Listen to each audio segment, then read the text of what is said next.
बातमी नाशिकमधली आहे। नाशिकच्या जिल्हा रुग्णालयातल्या नवजात बालकांच्या कक्षामध्ये शॉर्ट सर्किट झाल्याचा प्रकार घडलाय।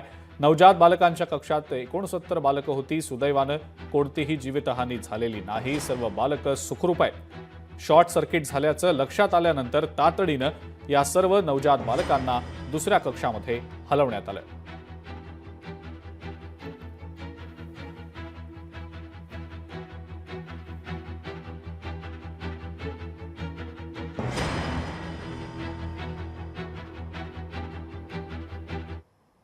शॉर्ट सर्किट झाला आपल्या इथं।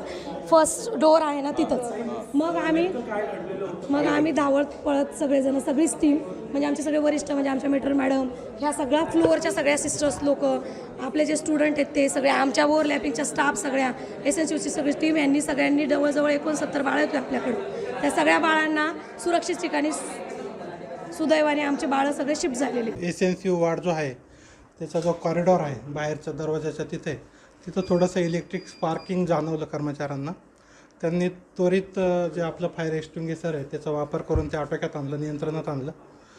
PWDचे आपले इलेक्ट्रिकल इंजिनियर जे आहेत त्यांना आपण त्वरित बोलवून घेतलं। त्यांना तिथे काम व्यवस्थित करता यावं यासाठी आपण SNCUचे जे पण बच्चू होते ते सर्वांना आपल्या ऑलरेडी रिझर्व प्लेस PICUमध्ये होता, तिथे त्यांना शिफ्ट केलं।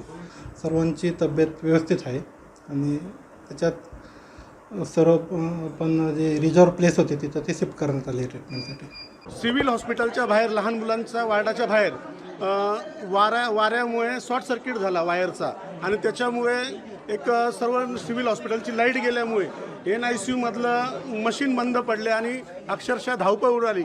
इथल्या नाशिक शहरामधील आमच्या जिल्हा रुग्णालयाच्या जेवढा स्टाफ आहे, जेवढा स्टाफ नर्स आहेत, डॉक्टर आहेत, त्यांनी पटापट दुसऱ्या वार्डामध्ये हे बाळ हलवून अतिशय चांगल्या पद्धतीने त्या बाळांना वाचवलं आहे आणि कुठल्याही प्रकारची जीवितहानी झाली नाही।